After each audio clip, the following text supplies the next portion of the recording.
Welcome to the 8 best winery day trips around Los Angeles. So, LA itself is obviously very densely urban, so they don't have the actual vineyards, but there are lots of areas within about a couple hours drive that you can go out to actual wineries or places that have a lot of tasting rooms.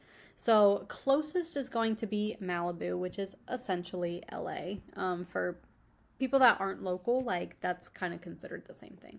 Um, there are a couple different wine bars and a vineyard near the beach. Up in the mountains, as you make your way towards Thousand Oaks, there's some other wineries listed here. And then in town, there are some more tasting rooms. We do offer a vineyard and coastal wine tasting tour, which is a nice way to go around and get to see everything without having to drive or have a designated driver, things like that. Malibu is a great place for wine tasting. They actually used to have a place called Malibu Wine Safari, and they would take you out on this little safari jeep out to the vineyard and do tastings. We had gone for a special like Halloween one and a special Christmas one, which were so much fun, and it was so sad when they closed because that was something that we always looked forward to during like holiday seasons. Another very popular tour that I see is the small group guided Malibu wine hike. It's a 2.5 mile loop guided walking trail, and they even go by like cave paintings from like old like native tribes. You also get a complimentary bottle of wine to take home with you after the wine tour, so that's pretty nice. This is a photo from when we did the Malibu Wine Safari Halloween tour. They had a little spooky light tunnel, and that was just a fun experience. Next is Orange County. So Orange County borders LA County. So depending on where you're going, most places are about an hour away from LA. There are over 20 wineries and tasting rooms all throughout Orange County. You can kind of separate it into a couple different segments. So like northern Orange County, Silverado Canyon area has a bunch, and that's more kind of out north, but like east. But then Anaheim, Cypress area, like near Disneyland, even Yorba Linda's not far from there. They have more like wine bars and tasting rooms.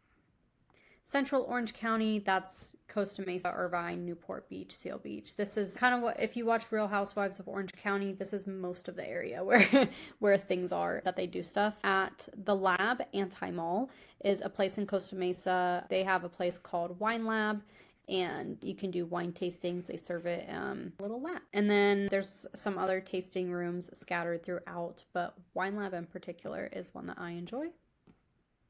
And then South Orange County, so Laguna Beach, all the way down to San Juan Capistrano and San Clemente. That's all the southernmost points of Orange County. They have a lot of tasting rooms. I went to Salt Creek Wine Company. We went to their tasting room on my birthday one year, and they really just have a little bit of everything. So most of the Orange County stuff is just like tasting rooms or like wine bars where you can try different local stuff, but it's not really the same as like a wine tasting room from a specific vineyard where you're tasting only their stuff. Orange County isn't so much of that. Something you can do if you are doing wine tastings, if you're planning to do more than like 3 wine tastings over the course of like a year, they actually have, so this priority wine pass, what it is it gives you priority access to all these different partnered vineyards and wineries and things all over California, but they also have like Oregon, Washington, and some other ones scattered.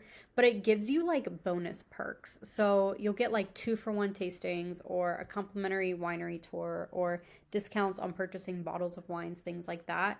And this will pay for itself once you visit like your 3rd winery. And most people would do that in a single day of going on a wine tasting trip. But what's nice about this is they have different tiered ones where it's like if you're going, just for that month or something, or if it's, you can buy a more long-term pass. But it's nice to have all those little extra perks, especially like the 2-for-1 tasting. Like if you're going as a couple, or even if you have like 3 or 4 people, it'll cut your costs in half right away. And again, pays for itself by the time you've gone to like your 3rd one. This link here goes to where you can purchase that or even just browse around. But if you use the code Hidden Gems, it'll give you $20 off.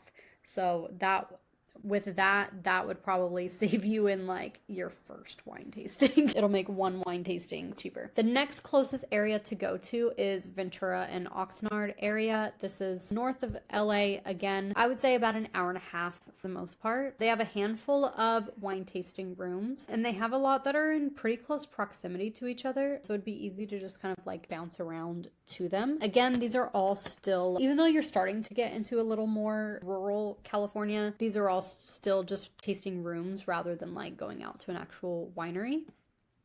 Next is Ojai. This is a little bit farther out from there, so now you're getting into like an hour and 45 minutes to 2 hours outside of LA.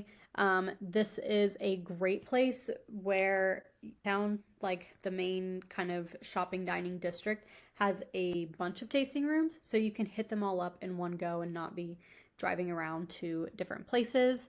But they do have a couple vineyards out there, so you can do the more traditional going out to a vineyard and doing a wine tasting.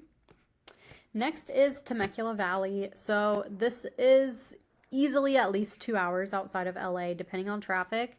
It could even take you like 3 to 4 hours, to be honest. But even from Orange County, it took us a couple hours to get out there. We went the day before our wedding, actually. My family was in town visiting, and that's what my brothers wanted to go do. So I just took the day off work, and I was like, okay, let's go out to Temecula and go wine tasting. But I've been many times since then. This actually links to a post where I have I don't know, probably like 15 different wineries that we've been to at this point. They have a little bit of everything. Temecula is actually one of our top wine regions, like in all of the US that we've gone to. Like we've done Napa and Sonoma and all that stuff. I don't really care for their wines, but like Temecula and there's an area outside of San Diego, Ramona, California. Like we really liked those regions, and Solvang, which I think is later on in this post, we like that region, like the Central and Southern California wines, not really the Northern California wines. But Temecula is great for that. They even have this one, Briar Rose Winery. It is a former Disney Imagineer or Disneyland worker created Snow White's cottage for his wife, and now it is a winery.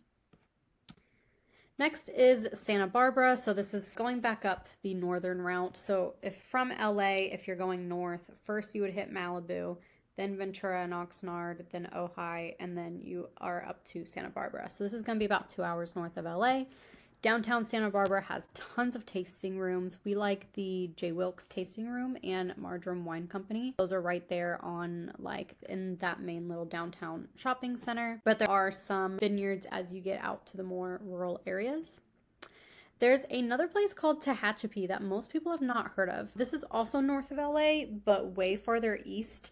Like on the backside of like the mountains, super rural. We went out here because we had a free resort stay for a week and decided to find some different things to do. We liked Triassic Vineyards and Tehachapi Wine and Cattle Company. Most of these places were more so for like entertainment. So like, yes, they were tasting rooms, but they were more wine bar, live entertainment, and definitely more like rustic kind of feeling than like a bougie kind of wine experience. But we really loved all the different wines that they had. The Tempranillo is one of my favorites that I've tried like anywhere, but Tehachapi is like so slept on. I highly recommend taking even just a day or two to go out there and explore their little downtown, go to their different vineyards. Next, Santa Ynez Valley. So going back over towards Santa Barbara, literally right next door. So if Santa Barbara is on the coast, Santa Ynez Valley is just inside, a little bit mountainous. The most famous area there is Solvang. It is a Danish town. Looks like a little replica just, plopped right there in the middle of California.